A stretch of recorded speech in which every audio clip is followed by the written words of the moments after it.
Now, next Thursday, it's a week from now, there will be a Box Academy show on Box Nation. Second Box Academy show. It takes place at York Hall. Now, the top of the bill, I quite like it. It's what we used to call in the old days, and I used to use this word in the Telegraph when I was there back in the mid to late 90s. It's a sexy fight. It really is. It's got something about it. It's got a young kid from up in Liverpool. In fact, Vauxhall Motors just across the just through the tunnel, called Paul Butler. He's 23, unbeaten in 7, against a young kid called Flash Ashley Sexton.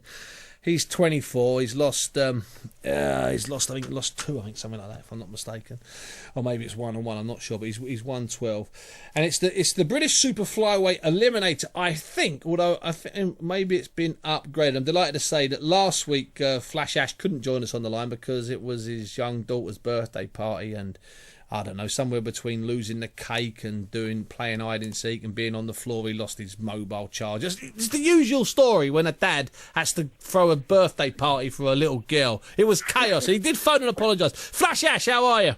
Yeah, I'm good, mate. You? Yeah, first of all, let me get to the bottom of this chaos last year. What happened with all the jellies and the strawberries and the sweets? What happened to you? I got lost in it. Yeah, I'm sure you did. Listen, Ash. Now next week is that an eliminator next week? Right. Tell me. We're both unbeaten. Yeah. I've drawn 2. That's it. Yeah, I wasn't sure. I knew it was on it. Okay, that's good. That's good. Apparently, it's an official eliminator. Okay. Now, is Haskins the champion or not? Or not? He is. But he's boxing for the European bantamweight title. So I guess that if he wins, then he'll vacate. Okay. So then you'd have to fight someone else because they wouldn't upgrade it. Yeah. Okay. Now this is a fight. I mean, I know I talked to you a couple of months ago. This is a fight that you fancied. It's also a fight that Butler mentioned to me a couple of months ago, and it's got something about it. It's a bit of a special one. It's a bit of a trade fight. Somebody's always got to go. Yeah, somebody's always got to go. It's do you think that? I know there's not a lot in age-wise, and Paul had terrific amateur pedigree. You had decent, good pedigree. He had particularly good stuff. You got a few more fights. You've already fought for the British title in that the majority, the split draw. Do you think that would be the factor, Ash? Just that you've got that little bit more experience. I just think that people are underestimating me. I had a bad time like last year and the year before, and I'm over it. Mm-hmm. And I think I'm a different class. Yeah. Paul's a great fighter. No disrespect to him, but he hasn't boxed the people that I've boxed and been in the fights that I've been in. He's got a lot of box that he needs to tick. Yeah.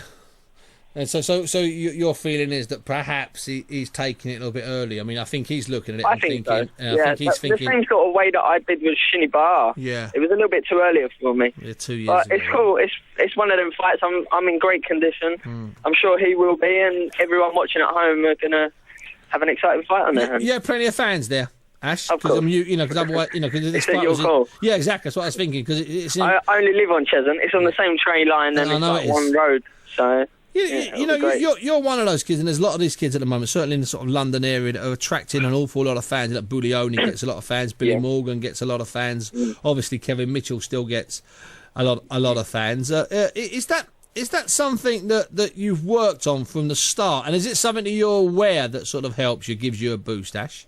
I am aware of it, but it's not really something that I've worked on. Okay, People it's just come. Seem attracted to. I'm not sure what it is. Maybe it's the sexiness. It is. Listen, honestly, it's sexy Flash Ash Sexton. That's what it is. Sexy Sexton, yeah.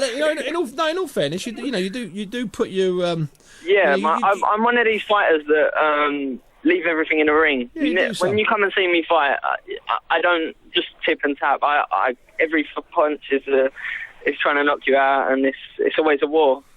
It is always a war. You always try, and that's good. And I know. But I tell you what, I know Butler won't shy away from it either. No. It's gonna be 2 boys going straight at each other. Yeah, listen, and that's what fans watching on TV, and that's what fans watching inside stadiums want.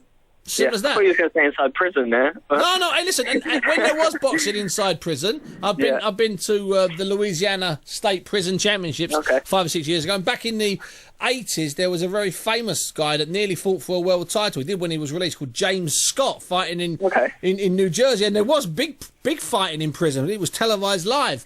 Same thing, I mean, that would be a serious crowd. Although York Hall's not bad. I mean, actually, the food's about the same as a prison, to be perfectly honest with you. Listen, Ash, it's been a pleasure talking to you. See you next Thursday. Take care. See you later. Bye-bye. That's Ashley Sexton, who fights at York Hall next Thursday.